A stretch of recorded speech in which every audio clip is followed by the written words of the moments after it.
యుఎల్సీలో ఉంది అని చెప్పి ఆ భూములను తిరిగి యుఎల్సీలో పెట్టినారు. కాలనీలు 2008లో యుఎల్సీ రిపీల్ అయిన తర్వాత అంతకు ముందు ఎప్పుడో యుఎల్సీలో ఉండే అని ఇవాళ యుఎల్సీలో కాలనీలు పెడితే ఎంతమంది ప్రజలు ఆగమవుతారు?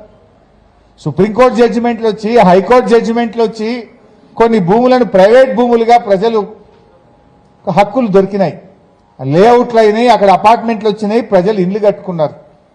ఇవాళ తిరిగి మళ్ళీ ఆ భూములను సుప్రీంకోర్టు జడ్జిమెంట్లో ఫ్రీ అయినటువంటి భూములను కూడా ఈ రోజు దాన్ని 22A పెట్టడం అనేటువంటిది ఇది సుప్రీంకోర్టు నియమ నిబంధనలను ఉల్లంఘించడమే అవుతుంది. ఇలా ఒక్క మాటలో చెప్పాలంటే మీరందరు కబ్జాదారులండి. రేవంత్ రెడ్డి ఏం మాట్లాడుతుండు? కబ్జాదారులే ధర్నాలు చేస్తుండ్రు. మీరు ఈ వయసులో 70 ఏళ్ల వయసులో 80 ఏళ్ల వయసులో పిలిస్తే కూడా మీరు రారు. పొలిటికల్ మీటింగ్ పెడితే మీ కడుపులో ఆవేదన ఉంది గనక, ఆందోళన ఉంది గనక, మీకు అన్యాయం జరిగింది గనక మాకు న్యాయం జరగాలని చెప్పి ఇలా మీరందరూ కూడా బయటకు వచ్చినటువంటి పరిస్థితి.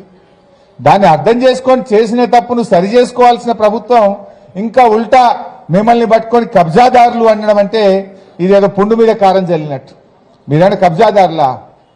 రూపాయి సంపాదించి కష్టపడి మీ జీవితం యొక్క కళ ఆ ఇల్లు అపార్ట్మెంట్ను మీరు కట్టుకుంటే ఇవాళ దాన్ని రాత్రికి రాత్రి 22A పెట్టి ప్రజలతో ఆడుకుంటున్నటువంటి పరిస్థితి. బట్ ఏది ఏమైనా ఇది చెల్లదు. మన రాజ్యాంగం మనకు హక్కులు కల్పించింది. ఇలా ప్రభుత్వం యొక్క బాధ్యత ప్రజలకు ప్రాణాలకు రక్షణ కల్పించాలి, ప్రజల ఆస్తులకు రక్షణ కల్పించడం అనేది ప్రభుత్వం యొక్క ప్రాథమిక విధి. కానీ రేవంత్ రెడ్డి ప్రభుత్వంలో ప్రజల ప్రాణాలకు రక్షణ లేకుండా పోయింది, ప్రజల ఆస్తులకు కూడా రక్షణ లేకుండా పోయింది. బట్ మీరేమీ ఆందోళన చెందొద్దు. ఒక ప్రధాన ప్రతిపక్షంగా మా బాధ్యత, ప్రభుత్వం తప్పు చేస్తే ఆ ప్రభుత్వంని నిలదీయాల్సిన బాధ్యత ప్రతిపక్షంగా మా మీద ఉంది. ఆ ప్రభుత్వం మెడలు వంచి ప్రజలకు అండగా నిలబడాల్సినటువంటి బాధ్యత మా మీద ఉంది. డెఫినెట్ గా మీ సమస్య పరిష్కారం అవుతుంది.